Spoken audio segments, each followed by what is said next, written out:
Okay, so the title of today's subject is Missionary Boomerang, Mainline Reactions to Foreign Cultures. So, I don't know about you, but when I was growing up, the church I belonged to felt it was their responsibility to sponsor a missionary. There was never any debate about that.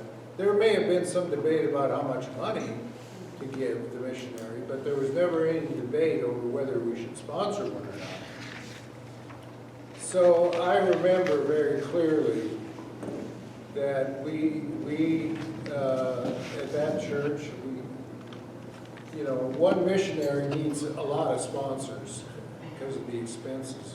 One church can't do it. So we were one of many churches, and in fact, when I was ordained in 1982, my first church also sponsored a missionary. And so I had some experience with this, both growing up and in my early part of my career. What I didn't know, but assumed I knew, is what missionaries actually do. Okay. So, just some statistics first. This was in the 1930s. There were 10,000 missionaries around the world. 10,000 Protestant missionaries. They went to the Middle East, they went to Burma, they went to Africa, they went to Vietnam, Southeast Asia, they were all over the place. And like I say, a group of churches would sponsor one, and they would be supported and financed through local congregations. Okay, so it was always my assumption that the purpose of missionaries was to establish Christian churches in other countries, non-Christian countries. And maybe it started out that that's what it was, way, way, way back. But I learned, still when I was a kid, maybe about 10 years old, that in fact is not the primary purpose of missionary work, to establish new churches. That's not the primary reason they have it. My mother's sister was a high school English teacher, and very bright woman. She helped me get through college. She edited my papers. And her husband was an elementary school principal. And they decided they wanted to take a break from their work. So they decided to become missionaries. And they went over to an African country, wherever Mount Kilimanjaro is. And they were at what was called a mission station. And I wondered, what is a high school English teacher and an elementary school principal doing as missionaries in a foreign country? Well, what I came to find out is that missionary work evolved over time into something other than primarily establishing new Christian churches. Okay? It's not that they didn't establish Christian communities. They did. But that wasn't the primary purpose of it. The primary purpose of foreign missions, was to provide services that made life better for people in what used to be called third world countries, okay? Impoverished places.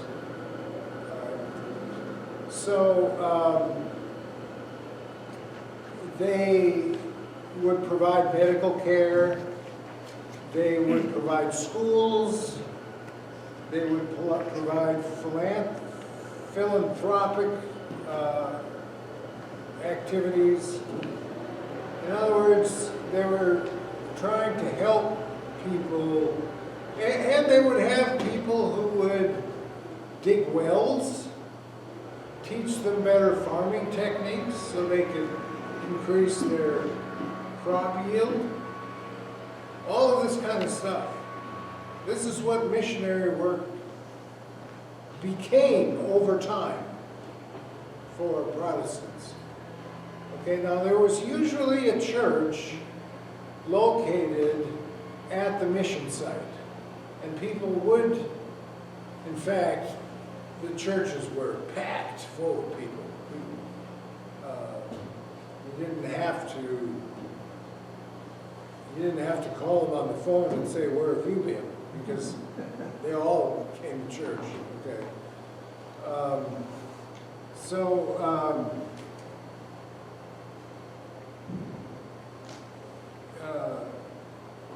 So they were,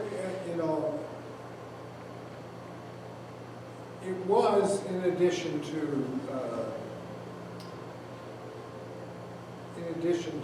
making life better for people through other means, also Christian churches were established. Okay, so how did this come about? How did this happen where missionary work began to change into something other than trying to convert people to Christianity?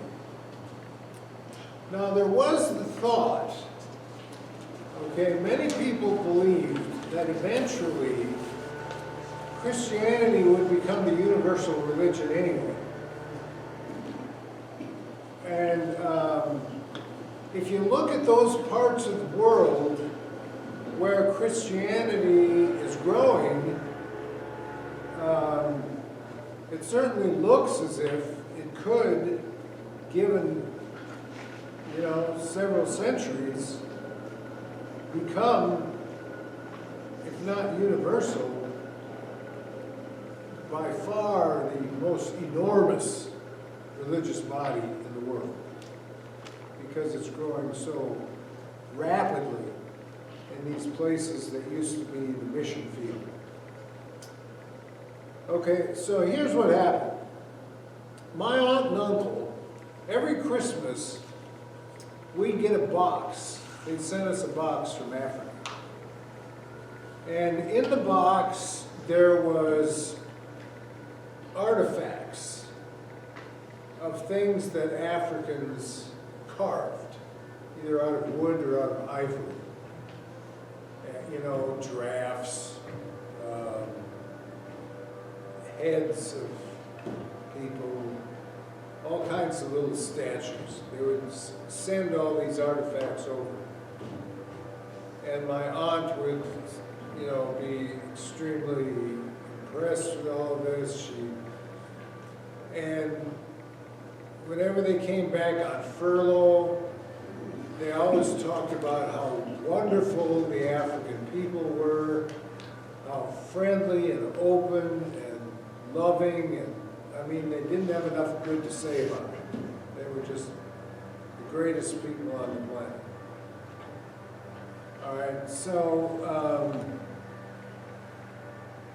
really what happened is that when mission work started, it started under the assumption that Western civilization is the best civilization there is on the planet. Western civilization beats all other civilization because of how impressive it became.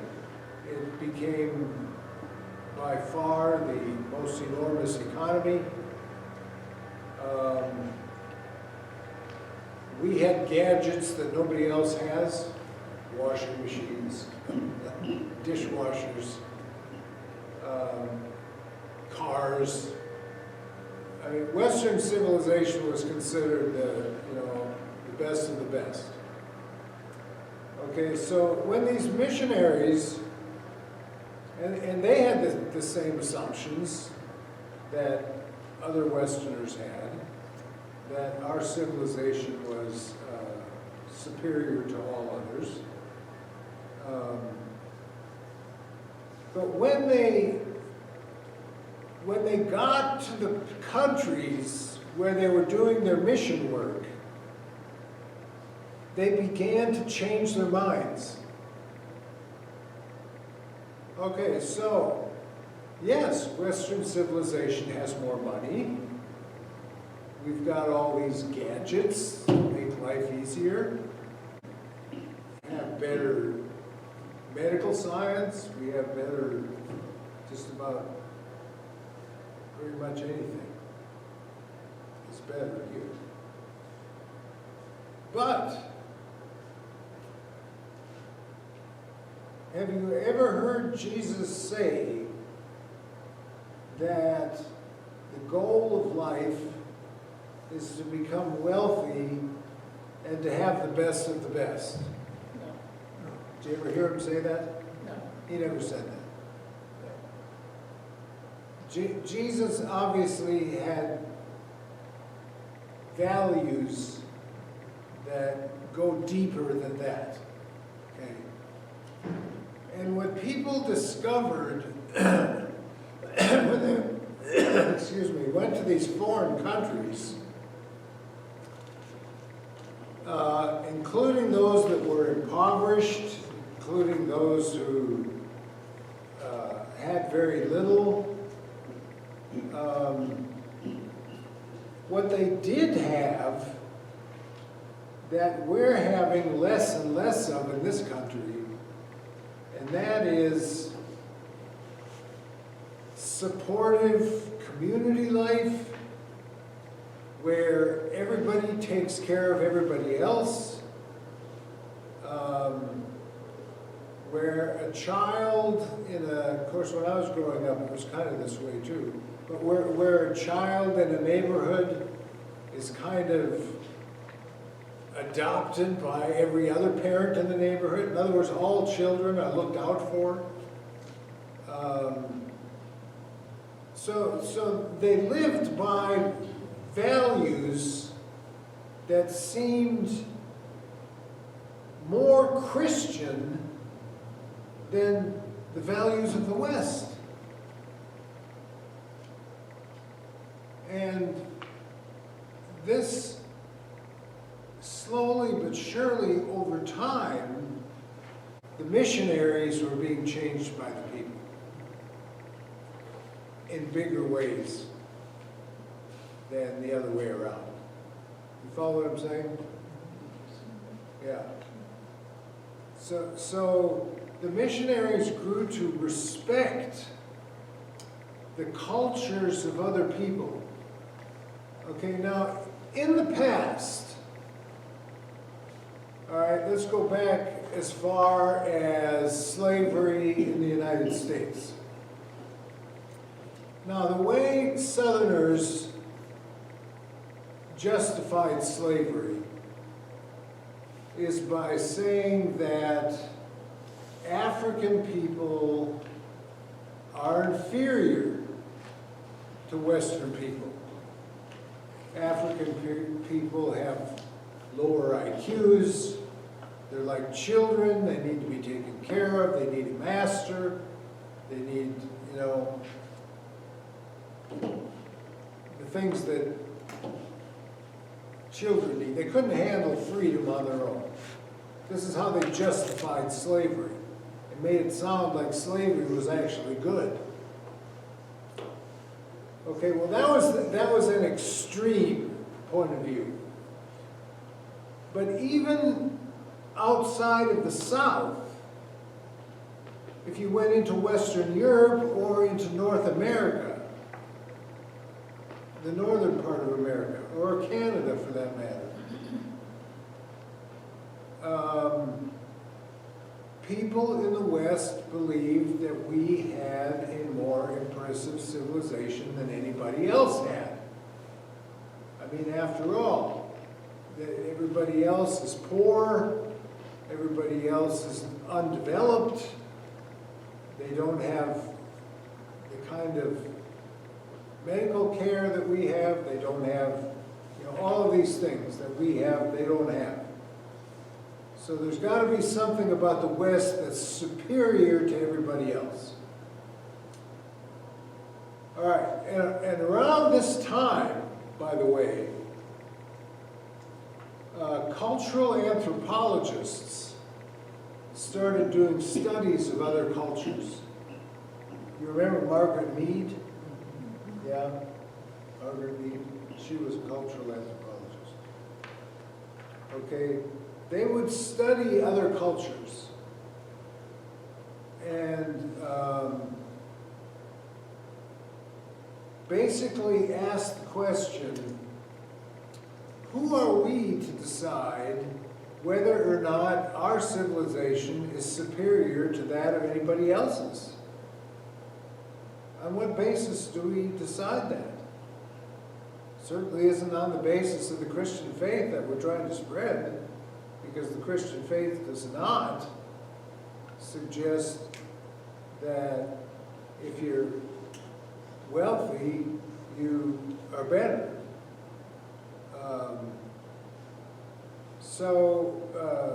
So like I say, the missionaries saw their work differently than they used to see their work. So rather than being concerned for the salvation of the souls of people they called heathen, and of course we don't use that word anymore, but we used to use that word. They were heathens.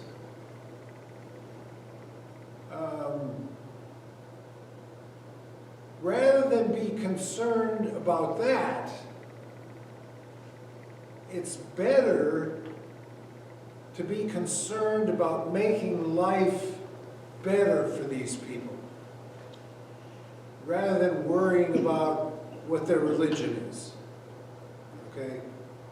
So missionary work became almost like social work. It was geared toward making life better for people in parts of the world that were undeveloped. And where people oftentimes lived on the edge of starvation, and where certainly people were vulnerable to diseases in ways that we weren't. And so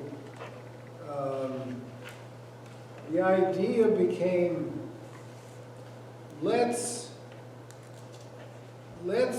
export to these countries the best of American culture that will make their lives better, rather than simply trying to convert them to another religion. That's what missionary work became. Missionary work that we're talking about here is mostly overseas outside of the U.S. Yes. Right, but I know there is some, certainly the Mormons are big on sending all over to poor towns. Yes. Right? Yes. Yes.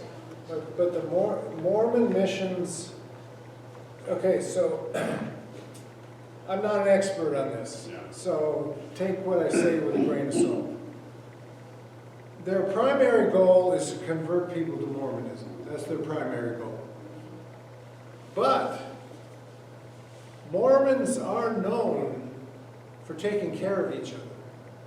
If there's a Mormon community, we have a Mormon church in Castro Valley, and I see them gathered every now and then. In fact, the other day, I saw tons and tons of cars over there. They were giving out food.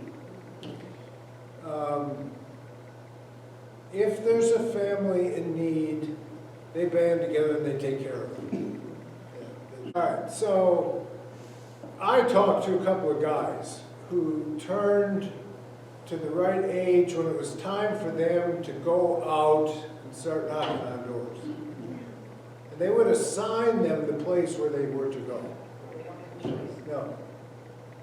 And I first learned about this because my dad had built a small apartment in the basement of our house. And the Mormon missionaries who came to Minot, my dad would rent it out to them because they needed a place to stay. And so we got to know them. We would have long conversations with them. So, but their primary goal is conversion. And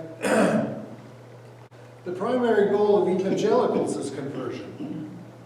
What I'm talking about here is what happened to mainline Protestant churches. Okay, remember, one of the reasons there was a split in American Protestantism is because the evangelical wing of Protestantism was far more concerned with the salvation of your eternal soul, and that's where the focus was, okay, on conversion. The mainline wing of Protestantism wasn't not concerned with that.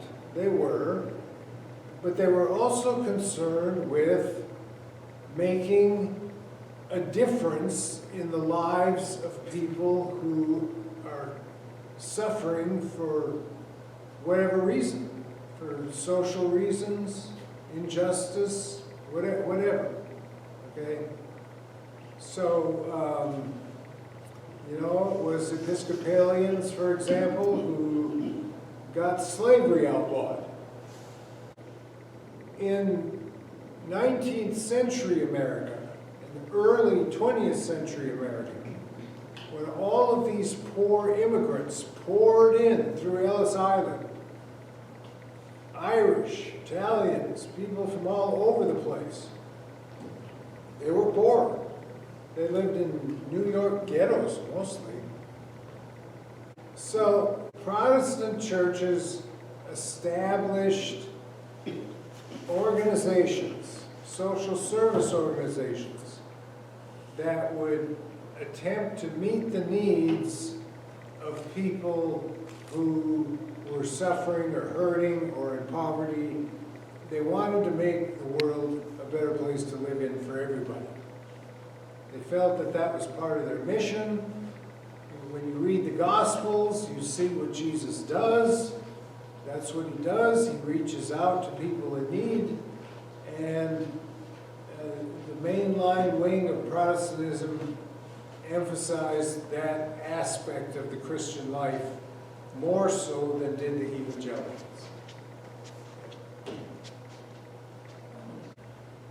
Okay, now there are other things that happened as a result of this. Okay, so for example, mainline Christianity emphasized multiculturalism within the churches. Attempts were made to become more multicultural than, you know, in the past. People were content to have the Norwegian church, the Swedish church, and the Danish church. Okay, so there was an attempt to become more multicultural as a result of that. There was renewed respect for people who are not necessarily Christian, but who looked as if they were influenced by Jesus in the way they lived. And the one that's the most well known in that regard is Mahatma Gandhi. Someone once said Mahatma Gandhi is the most faithful Christian I have ever known. Okay? And he was a Hindu. Right.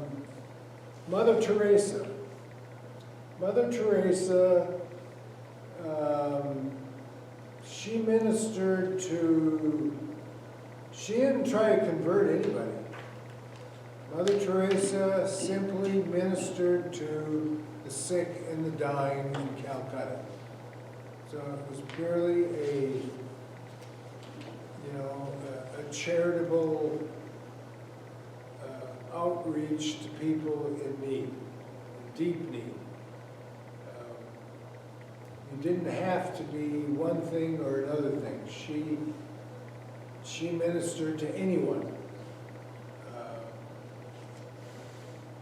irrespective of whether they had a religion or didn't have a religion. All right? And the other thing this led to was that the relationships between religious groups. Okay, how do Christians relate to Hindus and Buddhists and Muslims and the rest of them? Does anybody know what the dynamics of those relationships are now?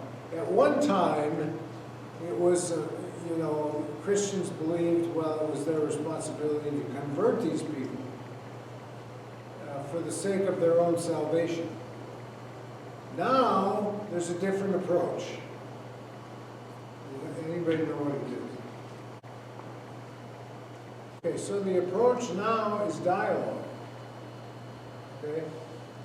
They sit down together, and the idea is that we can learn from one another. So it's not that they don't witness to their faith. As they enter into dialogue with one another, a Christian will witness to his or her faith and say what it is. And I'm sure the others do the same thing. But the whole idea is mutual hostility doesn't get us anywhere. And attempting to convert people hasn't worked in the past. So what do you have left? What you have left is dialogue. Trying to cooperate and do mutual things together. The ELCA has just released a document on our relationship. They call it interreligious relationships. Is this dialogue just at the level of church leaders talking to each other? Is there any sense of that growing to more dialogue between the larger congregations? Okay, so it's the formal dialogues take place amongst church leaders, but it does take place on a local level when local religious communities invite each other to mutual events, like the one I talked about a couple of weeks ago where a Jewish group asked me to come and talk about Lutheran social ethics. So it does happen on a local level, but that's local churches making it happen. There was a good example in Oakland where they had the fire in that black church, and the rabbi invited them to use the temple for probably a long time before they could get that back together. It was a good step in the right direction. Yeah. Okay, I quoted Mark Twain. Mark Twain, who traveled extensively, said the following: "Travel is fatal to prejudice, bigotry, and narrow-mindedness." And what he meant by that, and Mark Twain did travel extensively. He went to the Holy Land, he went all over Europe, I think he even went to Africa. But his point there is that when you get to know people who are different, they have a different culture, they have a different race, they have different characteristics, they have different ways of doing things, they have different traditions. But when you get to know them face to face, what you discover is something that you find in the book of Acts. In the book of Acts, chapter 17, verse 26, it says, God made all nations of one blood. In other words, we are all the same. Okay? We're all one. We're all the same. We're all human. It doesn't matter how much pigment is in your skin. It doesn't matter if you have different features that characterize your face. None of that matters. And Paul himself in Galatians, what did he write about this? He did. He wrote, there is no longer slave or free, male or female, Jew or Gentile, but we are all one in Christ. He was erasing, in other words, he was saying that these other identities that we have, it's not that they're bad. I mean, I'm proud to be married to a Norwegian woman, but it's not as important as your oneness in Christ. That's what's important. More important than whether you're from Norway or Egypt or any place else. Yeah. Okay. So that's how mission work experienced a kind of transformation. The missionaries became extremely influenced by the people they were ministering with. And they shed all those old ideas about these are heathen, they're, we need to civilize them. And one of the biggest mistakes missionaries made early on is that instead of exporting faith in Christ, they exported American culture. They tried to make people do things the way we do them, rather than let them express their faith using their own culture and traditions. Now, South America and Central America are good examples, all right? And the Philistines,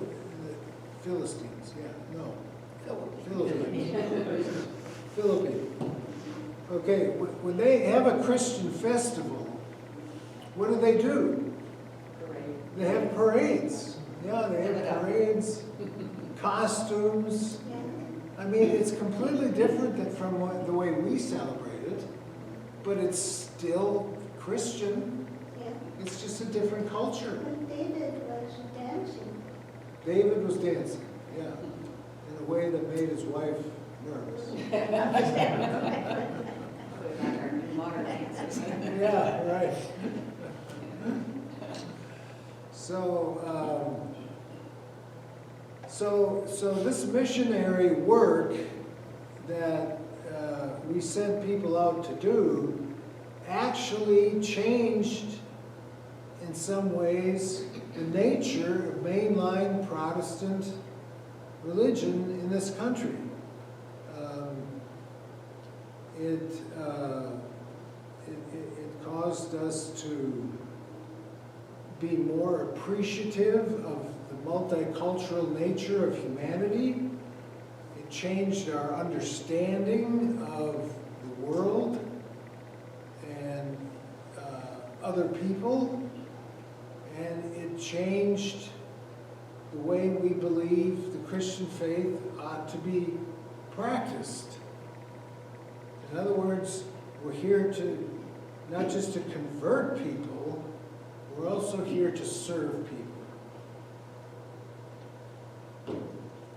And if you do serve people, you're more likely in the end to impress them to the point where they're going to think, well, maybe there is something to this Christian faith. Maybe I'll look into it.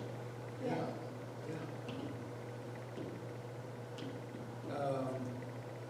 But those people in, you know, one of the African countries where Lutherans were active is Namibia. You heard of Namibia? It's almost all Lutheran. Yeah, it is. It's primarily Lutheran. And it's not that they haven't been touched by Muslim, that Muslim terrorist group, I forget the name of it. But anyway, when you go to the churches over there, they're simple structures. Of course, the weather is such that you don't have to dress up. You just wear whatever, and people go barefoot, everything else. But the churches are packed. They're packed. When Americans didn't have the affluence, we're more affluent now than we were at one time.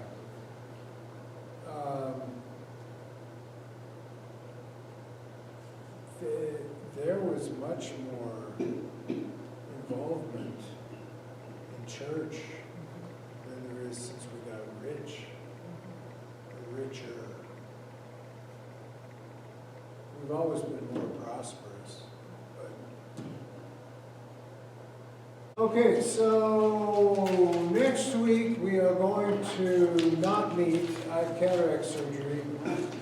The week after, we're going to look at what I'm calling the transformation of American Protestantism.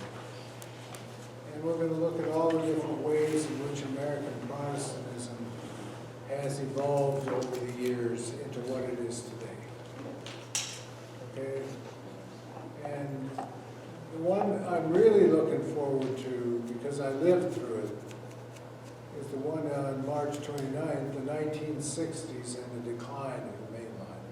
That's a very interesting topic. Okay, thank you for coming. Thank you.